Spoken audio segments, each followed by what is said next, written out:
Okay, so I think we're back live again. Come back from a quick break. Just went for a swim. It's for a swim, yeah.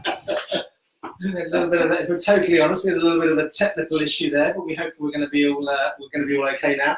So let's kick straight back on with the questions now. Laura Mayfield, this is a live question just been brought to us. Furthest I've swum is 5K in one go, 15 kilometres over 3 days and 3 sessions. How do I go from this to the Thames Marathon? Well, I think you're already there. I mean, that's fantastic. I mean, I think the interesting thing about the Thames Marathon is to remember that it is stages, and so it's sort of a classic stage race, really. And to some extent, what you're looking to do is that I think there is a fear about being able to swim 14 kilometres in one shot, and I don't think the Thames Marathon is like that. Actually, you have got that opportunity to stop those portages. We were chatting earlier about feeding and feeding stations, etc. You have got the ability to rest and recover before going again. And I think much of that is actually psychological as it is physical. So I think, where you're currently at, 15K over 3 days, 5K in a single shot, I think what my general advice would be, look to move towards somewhere close to 75%, 80% of distance. So I think if you can get a single swim closer to the sort of 8 kilometre, 9 kilometre mark, and then actually back that up with some big swims either side of it as you've done over 3 days, I think that's probably where you need to get to. So 5 kilometres is not a million miles away from the Thames Marathon.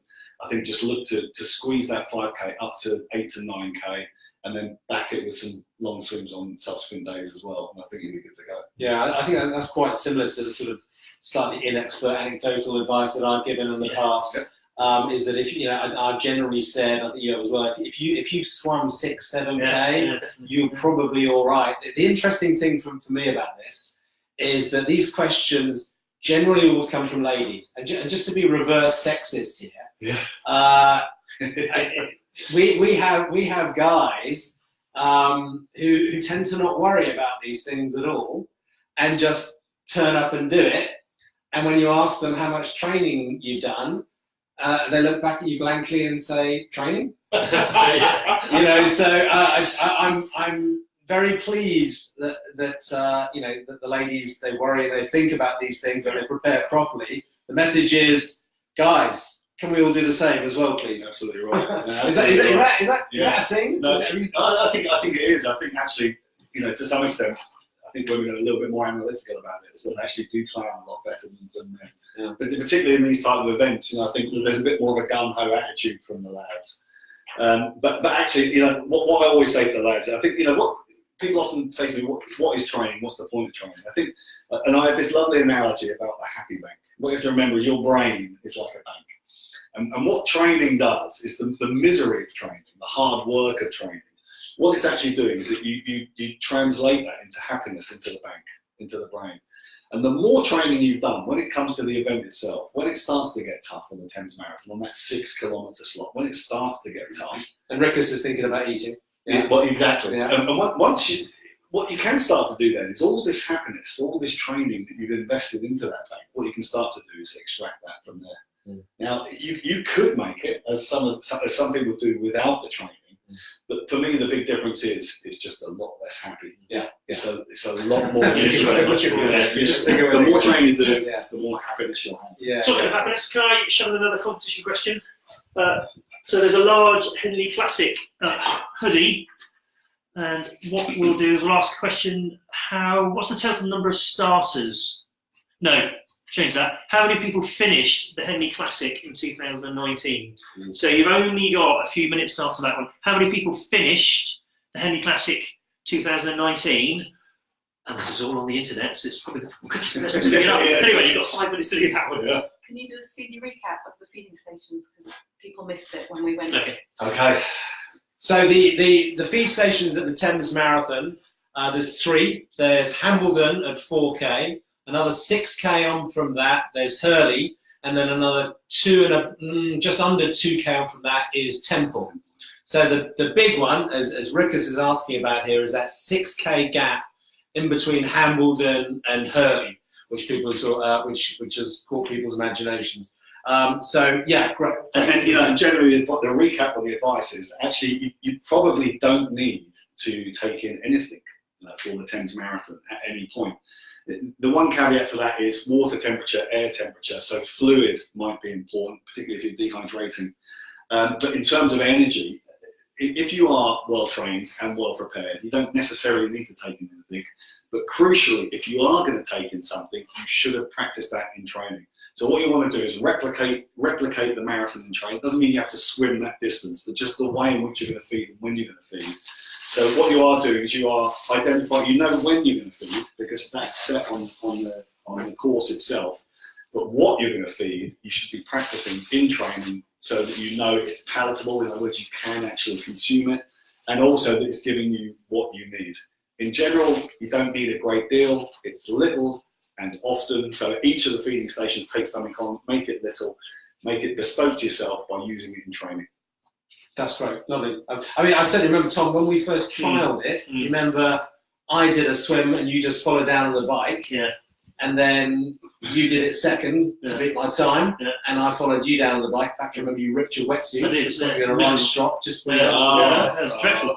But I didn't eat anything the whole way down. I don't think you did it. I was starving by the time I got down there, but it wasn't really a problem. You know, okay, we were pretty fit, and it wasn't a particular problem. But you know, just to reiterate what Greg's saying, you don't really need to take on board that much at all. And don't overdo it, because overdoing it can actually be counterproductive. Yeah. Because a big full tummy of food, and it is. We were saying before, I don't know if the guys missed it, but the great thing about the marathon is, for me, it's a festival, and I think the portages, the food stops, are fantastic because they're an opportunity to chat with people, see how they're doing, get an idea about where you are, how it's going, and actually use it for that, but don't use it to cram as much food in as you possibly can. You don't need it. Can we quickly touch on diet more generally? Because I think a lot of people out there have watched Game Changers, and I've got my own views on that. I know you chat to them as well, but just quickly run through some issues in terms of vegetarian diet, and you know, you're going to get yourself in trouble with Arnold Schwarzenegger. All those people that are invested in vegans, those ones, yeah. Oh, do you know, I think one of the biggest problems with diet and nutrition is that, interesting enough for me, you very rarely see me talk about diet on social media, because it's like talking about politics or religion, because the response that you get is utterly disgraceful from people. You know, they feel that it's an opportunity to just say exactly what they want, what they feel. So I don't generally tend to comment on it. I think for me, there are a number of things that we have to think about.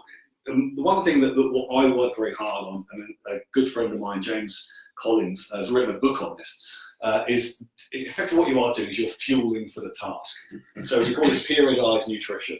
And that is that what you should be thinking about is that when you are with your diet, you should be actually using that diet to optimize your performance. So around training, you have to make sure that you are fully prepped for training. That's pre-training to make sure you've got the right energy on board in order to complete the training session as best you can. And then post-training, it's optimizing your recovery from that training. And I think critically, the pre-training piece, if it's a high-intensity session, then carbohydrates are fundamentally important to delivering that performance during the training session. Post-training, it's actually about protein and refueling that carbohydrate as well as rehydration. So I think rather than say, you know, what should you eat, when should you eat it, how should you eat it, I think actually what you want to think about is just structure, much as we do our training sessions, structure your diet around those sessions to optimize it. I think many of us who are incredibly busy, what we do is we rush to a session. By the time we get there, we're dehydrated, low on energy, and lo and behold, we have a poor session. Yeah. We get out of the session, we've got to rush somewhere else because we've got family commitments or something else. Just think about it ahead. Plan. Planning is everything. So have something, if you're at work and you go into a session, have something with you you can take pre-session. Make sure you've got something with you you can take post-session. It is all about planning. Cool. We could probably spend a few hours trying to keep on Game Changers. We've got one from Laura Wright, who's a local lady, runs the Henley Music School, you know well. What's the biggest difference between swimming the sea than the river? Swimming the Channel this year, and I'm used to the Thames. Well, in very simple terms, swimming is swimming. But I think there are fundamental differences in the sea versus the river. And I think the big issue between swimming in the sea and fresh water is actually the impact of the salinity of the soil in the water. So it changes buoyancy, it lifts you a little bit more. I mean, that's fine, it will change it a little bit. I think actually it's about comfort. And I think what you find is that salt water is incredibly abrasive. And so what you will do is you will get sores. And so making sure that you cope with those sores is very, very important. Obviously, greasing up, when you're doing the channel, you will grease up. People think you grease to keep warm. It does absolutely nothing for thermoregulation. It does one of two things, and that is it reduces the impact of stings from jellyfish. Yes, there are jellyfish in the sea. But critically, I think one of the key things is actually about abrasions, particularly around the neck, under the arm, and in the groin. Add on top of that, one of the biggest problems in open water sea swimming is actually in the mouth. What salt water does, it causes the tongue to swell. That can become a significant problem if it swells too much. But effectively what it does, it changes palatability. And so what you have to think about is, when we come back, we're talking about nutrition. The nutrition you use in sea can be very different from the nutrition you use in fresh water. Because the taste, the texture, and the feel of it in open seawater can be very, very different. So again, it comes down to planning and practice. Is that actually get into open sea and change that practice and actually just work what's going to work for you. It is very different, but fundamentally, swimming is swimming. Do you adapt in the sea like you do with the cold? To the saline issues? No, you just got to put up with it. You put up with it. Yeah. I think that you get used to it. I think one of the interesting things, I don't know if you guys feel this as well, but certainly when I swim in salt and saline water in the sea, it always feels at the same temperature. It always feels a little bit warmer. It does. Yeah, that's exactly what we were going to say. I can tolerate cold water longer in the sea. Yeah. And I think it's something to do with you're up a bit higher. It just feels that you can get into the motion a bit more easily. It's nice to swim the sea, isn't it? Yeah. Whereas early morning in the river here is tough. I mean, what that points to is a lot in the brain. I think what's going on in the sea is there's lots of other things happening. There are waves. There's a changing scenery constantly. What you describe is swimming in the same stretch of river day after day. It just gets a bit tedious and a bit boring. And I think actually much of it's a little bit more exciting in the sea. So for me, I love the sea. And it's interesting, Keri-Anne Payne's on with us, because I swam with Keri-Anne a couple of years ago when I did my 50-50 in what was one of the most glorious swims, probably the most glorious swim ever, where we swam from Nevis to St Kitts in the Caribbean, and it was just idyllic. 30-degree sea water, crystal clear down to about 15 metres. It was just the best swim ever. But it was actually quite big seas. Keri-Anne will tell you it was quite big seas. But for me, that's the exciting part of it. I love it. I love it when the sea is big. We've got a winner for the hoodie. Well done, Ed Johnson. All right. Winner of the hoodie. We've got 3 large ladies Henley Swim.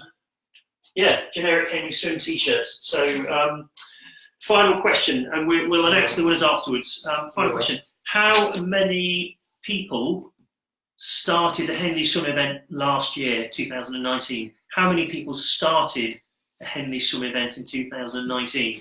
The 3 closest to the answer will win a ladies' large t-shirt. I need to give a clue. So we've got a few more shout-outs. We've got a really good crowd out there now, which is great to see. We've got a message from Vicky. Loved my hour lesson with Keri-Anne Payne, and kind husband gave me for my birthday a few years ago. And we've got a question from Laura Mayfield. How do you combat the buoyancy from a wetsuit and maintaining a good swimming style and avoiding neck pain? In a wetsuit. So in a we're wetsuit. talking about actually in a wetsuit. Yeah. I mean, I think it always sounds a bit boring. It's about training. It's about getting in the wetsuit. Because we have the wetsuities and the non-wetsuities, don't we? It's a never-ending debate about what is the purest form of open water swimming. For me, it's actually about enjoying it. I think that's the critical thing. We've always thought that. And I think you wear a wetsuit, you don't wear a wetsuit, whatever. As long as you're enjoying it, you're having a great time. That's what matters. I think the thing about wetsuits, number one, is that not all wetsuits are made the same. And I think it's absolutely crucial to get the best wetsuit that you can afford. That's not to say that buying expensive is going to be right for you. So it's making sure that you get the right wetsuit. What's great about most wetsuit manufacturers nowadays is that they will have trialing events where you can actually come and you can borrow their suits, you can trial it first before you buy. Wetsuits aren't cheap, but you can pick up some great deals, you know, ex-demo wetsuits. Why not use an ex-demo wetsuit? It seems a bit crazy that you don't buy I literally had this conversation with someone today saying, what wetsuit do you recommend? And it's such a personal thing, isn't it? Yeah. That you've got to, I recommend that they go down to the Tri-2A Lake down at Calcott. Great setup down there. And down there they'll try a Hoog, try an Orca, try Selkie, try whatever, and just try them all, because every single suit, and you know, sometimes a men's suit fits women better than, and vice versa. Just try them all, because and you know, some people prefer that buoyancy, get their legs up if they come from a non-swimming background, and other people, such as yourselves, are going to want it less buoyant and a bit lower in the water.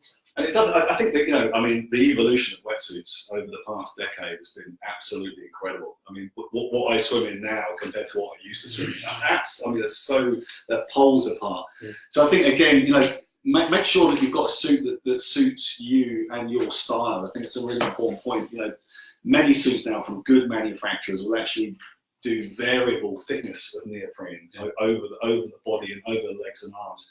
You know, what you're looking for is you're looking for 3 mil over the shoulder, just to as much drag as possible with the depending on how you. And so if you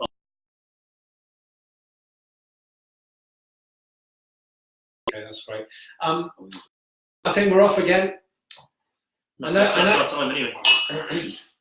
I know that the Wi-Fi has come back on now, so you could just connect to the Wi-Fi. If you want to just try that quickly. Yeah, the Wi-Fi is back on. I'm quite enjoying this. It's fun. Look at what you know.